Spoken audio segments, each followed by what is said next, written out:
ስሙ ነገራችሁ እንግዲህ አዳምጡ።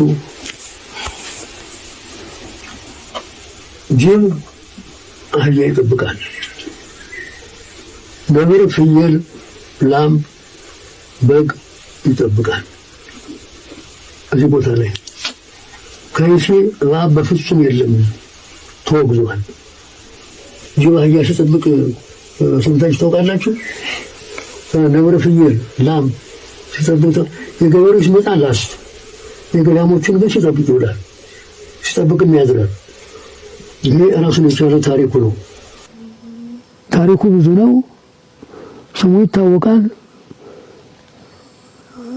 ግን ጎብኝታ የለው፣ የሚጎበኝ የለው።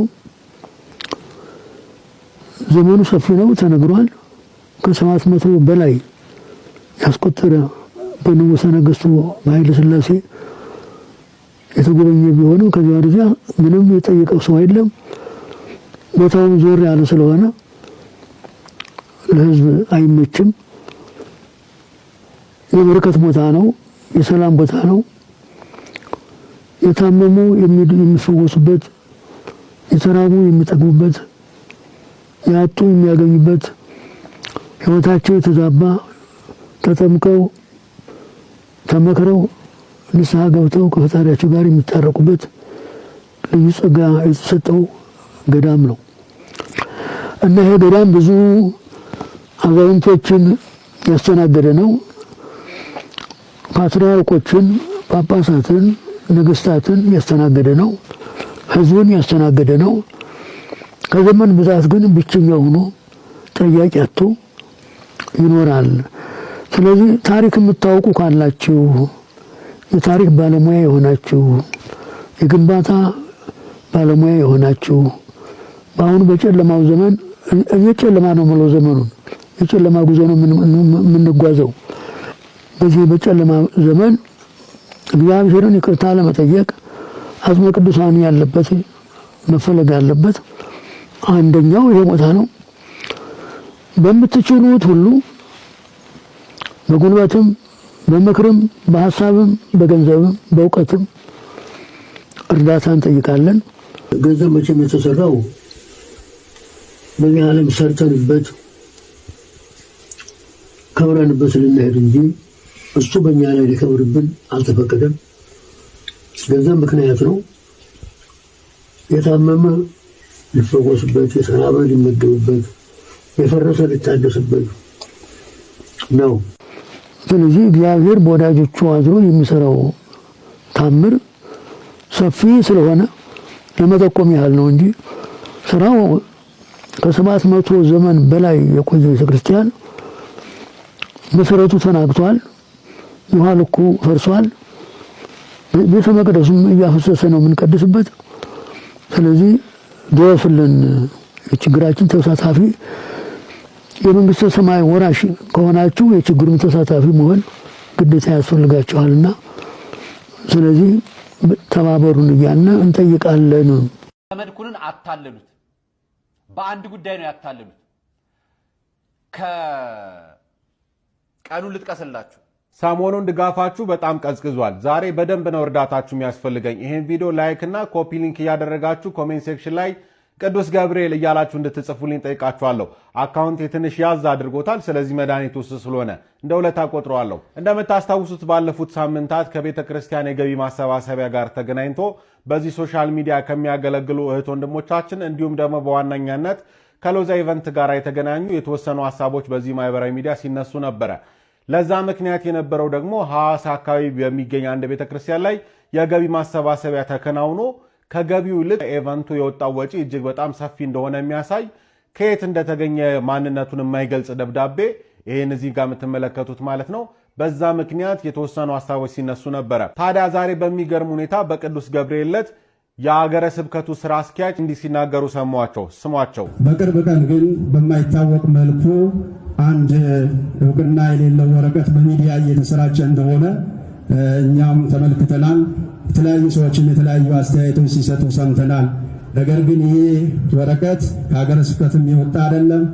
ከቤተክርስቲያኑም ከአብያተ ክርስቲያናቱም ሰበካ ጉባኤ እንዲሁም ደግሞ ከህንፃ አሰሪ ኮሚቴውም የወጣ እንዳልሆነ በዚህ አጋጣሚ ለመግለጽ እንወዳለን። ታዲያ ያ ሁሉ ድንጋይ ሲያስወረውር የነበረውና ሎዛንም ሆነ እንዲሁም እዚህ ሶሻል ሚዲያ ቲክቶክ ላይ የሚያገለግሉን እህት ወንድሞቻችን ላይ ድንጋይ ያስወረወረ ሲያስደበድባቸው የነበረው ያ ደብዳቤ ሐሰተኛ ነው ማለት ነው። ሐዋሳ አካባቢ ከሚገኝ ቤተክርስቲያን እንዲሁም ደግሞ ሀገረ ስብከቱን በፍጹም የማያውቀው ህጋዊ ሰነድ እንዳልሆነ የሀገረ ስብከቱ ስራ አስኪያጅ እንደዚህ ተናግሯል። ሎዛ እንደየትኛውም የኢቨንት ኦርጋናይዘር ቢሮ ያለው በስሩም ደግሞ ሰራተኞች ያሉት ተቋም ነው።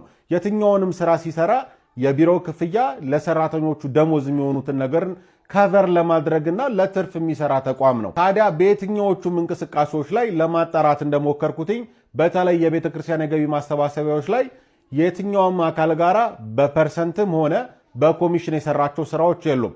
ሎዛ ኢቨንቱን በሚያዘጋጅበት ሰዓት ላይ የሚገባውን ክፍያ ግን አብያተ ክርስቲያናት ከፍለውታል። በዚህ አጋጣሚ በቤተ ክርስቲያን አካባቢ የሚከናወኑ የገቢ ማሰባሰቢያዎችን በተለይ ደግሞ ከሚዲያ ጋር ተገናኝቶ ያሉትን የሚያዘጋጀው ወይም ደግሞ የሚያስተባብረው ሎዛ ኢቨንት ብቻ አይደለም። ሌሎችም የኢቨንት ኦርጋናይዘሮች አሉ። ይህንንም መታወቅ አለበት። ስለዚህ ስለ ሎዛ ግን እኔ ስነግራችሁ ሎዛ በየትኛውም እንቅስቃሴዎች ላይ በፐርሰንትን ስራ አልሰራም። እንዲሁም ደግሞ በኮሚሽን የሚሰራቸው እንቅስቃሴዎች የሉም። እኔ ባለኝ መረጃ መሰረት እንደዚህ አይነት መረጃዎች ያሏችሁ ሰዎች ካላችሁ ደግሞ ምናልባት የምትመጡ በጋራ የምንታገል ይሆናል ማለት ነው። የታየ ቦጋለን የውሸት የወሬ ዘር ልናፈራርሰው ፈለግን። ቲክቶክ ግን ቪዲዮን አነቀው። እኛም አይሰለቸንም። ይኸው ድጋሚ ፖስተዋለን። እናንተ በደንብ ሼር፣ ኮፒ ሊንክ እንድታደርጉ እጠይቃቸዋለሁ። በአርሲ ሰማዕታት ወገኖቻችን ጉዳይ በምንም አይነት ሁኔታ ቅይጥና የውሸት ታሪክ እንዲከሰት በፍጹም አንፈቅድም። እናንተ በምትመዘግቡት ታሪክ ትክክል፣ እኛም ደግሞ ቅዱስ ፓትርያርካችን የት ነው ያሉት? ድምጻቸውን ከሰማን ምናልባት ወር የተቆጠረ ይመስለኛል። ብፁዕ አባታችን የት ናቸው? ቅዱስ ፓትርያርካችን ምን ገጥሟቸው ነው? በቤተ ክርስቲያኗ ውስጥ ይገኙባቸው የነበሩት ቁልቢ ገብርኤልን ጨምሮ ሌሎች አውደ ምሕረቶችም ላይ ካየናቸው ቀናት ተቆጥረዋል። ትንሽ ህመም አጋጥሟቸው እንደነበር ሰምተናል። አልተሻላቸውም። አጀንዳችን ቤተክርስቲያን ናት። ቅዱስ ፓትርያርካችን ያሉበት ሁኔታ መስማት እንፈልጋለን። መጓጓዣ ያጡትን ቀለብ ያጡትን እያበላሁ እየሰፈርኩ ያስኩት ኮኔ ስደተኛው ነኝና እንደ ሀገር እንደ የሃይማኖት ሰዎች መሸለም ነበረባቸው። ደግሞ ካልሆነላቸው መመልከት ገብቷችኋል እንዴ? ገብቷችኋል ወይ? የት ነው የመጣሽ? አሜሪካ አንቺ ነይ ወለተ ማርያም ነይማ ወደዚህ ይልሻል። እና ሳማ እነ ዝንጀሮ እነ ሳይሰሩ በልዮች ጋፋፊዎች የጎመጁ ጅቦች ነይ ስላሴ ባሪ ሰርቼ ነው። ሰላም እንደምን ሰነበታችሁ የተወደዳችሁ ኦርቶዶክሳውያን፣ ሰላም እግዚአብሔር ከሁላችን ጋር ይሁን። ቪዲዮውን ላይክ፣ ሼር፣ ኮፒ ሊንክ በማድረግ ጀምሩት። ዛሬ የመጣውበት ምክንያት እንግዲህ ስለ ሁለት ነገር ይሆናል ማለት ነው። የመጀመሪያው ጥያቄ ነው፣ ባህታዊ እንደዚህ ይሳደባል እንዴ? እንደዚህ የሚሳደብ ባህታዊ ሰምታችሁ አይታችሁ ታውቃላችሁ? እኔ አይቻላቅም። ባህታዊ ማለት ሀብታም፣ ድሃ፣ ታላቅ፣ ታናሽ ሳይል የሚያከብር ሁሉንም በአንድ አይነት የሚያይ እንጂ እኔ የሚሳደብ ባህታዊ ገጥሞኛ አያውቅም ማለት ነው። እኛን ተሳደባችሁ ትላላችሁ። እኔ ተሳድቤ አላውቅም፣ እግዚአብሔር በሚያውቀው ማለት ነው። ተሳድቤ አላውቅም፣ ግን ማን እንደሚሳደብ በቪዲዮ እንድትረዱ ብዬ ነው ማለት ነው። እና የሚሳደብ ባህታዊ ገጥሞኛ አያውቅም። ሌላው በመግቢያቸው እንደሰማችኋቸው እንግዲህ ትራንስፖርት የሌለውን ትራንስፖርት ችዬ ምግብ የሌለውን ምግብ ሰጥቼ ምንወር ባህታዊ ነኝ እኮ እንደውም መሸለም ነው የሚገባኝ ሲሉ ሰምቻቸዋለሁ መሰለኝ። እናንተም ሰምታችኋል። ለእነዚያ ሰዎች መልካም ሲያደርጉላቸው፣ ሲረዷቸው፣ ሲያበሏቸው፣ ሲያጠጧቸው በሰው ዘንድ ሙገሳን፣ በሰው ዘንድ ጭብጨባን፣ በሰው ዘንድ ከበሬታን ፈልገው ከሆነ መጽሐፍ ቅዱሱ ቀጥታ ይቃወመዎታል ማለት ነው። ምጽዋት ስንሰጥ ለሰዎች እርዳታ ስናደርግ በምን መልኩ መሆን እንዳለበት ጌታችን ኢየሱስ ክርስቶስ አስተምሮናል። በማቴዎስ ወንጌል ምዕራፍ 6 ቁጥር 1 ጀምረን ስናነብ እንደዚህ የሚል ቃል እናገኛለን። ለሰዎች ትታዩ ዘንድ ምጽዋታችሁን በፊታቸው እንዳታደርጉ ተጠንቀቁ፣ ያለዚያ በሰማያት ባለው አባታችሁ ዘንድ ዋጋ የላችሁም።